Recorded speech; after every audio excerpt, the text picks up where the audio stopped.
মাছুদ, আমার বিশ্বাস এটা তুমি না। মাছুদ, মনে রেখো, সিরাজউদ্দৌলা মারা গেছে 300 বছরের উপরে, তবুও এখনো সবাই তাকে নবাব বলেই ডাকে। কিন্তু জাফর সে বেঈমানের প্রতীক। মোশন ভিউর পক্ষ থেকে সবাইকে জানাই ইংরেজি নববর্ষের শুভেচ্ছা। তুমি জানতে না আমি দেশে ফিরবো? কি পরিবেশ এগুলো? আপনার ধূমপানের সময় হয়েছে। পাশের দেশের জমিদার আপনার জন্য বটপাতার বিড়ি পাঠিয়েছে, আপনি সেটা গ্রহণ করুন।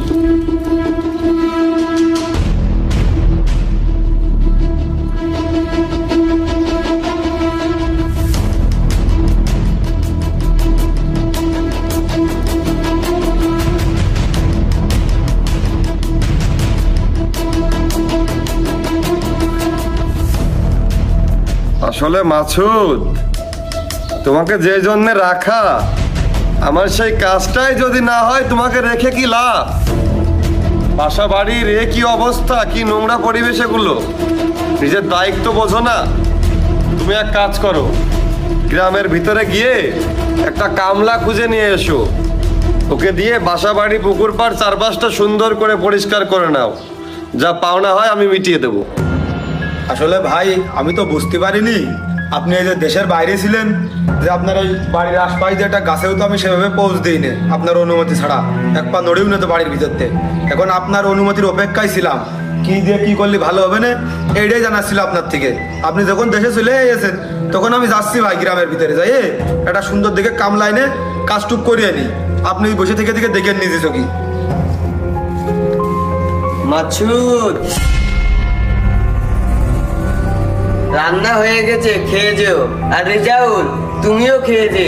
জি আপা, আমি ওই গ্রামের ভিতরে যাচ্ছি একটু, ওই ভাই পাঠাচ্ছে, আমি এসে খাবার নেই। সাহেব, উপহারটা কেমন লেগেছে আপনি যদি জানাইতেন তাহলে সে আরো পাঠানোর কথাবার্তা বলছিল।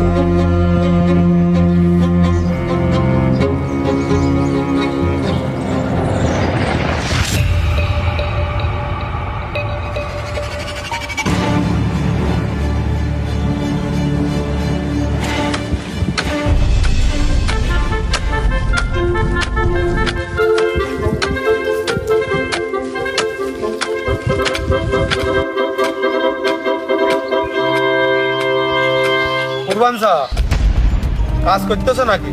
হ বাপু, কাজ না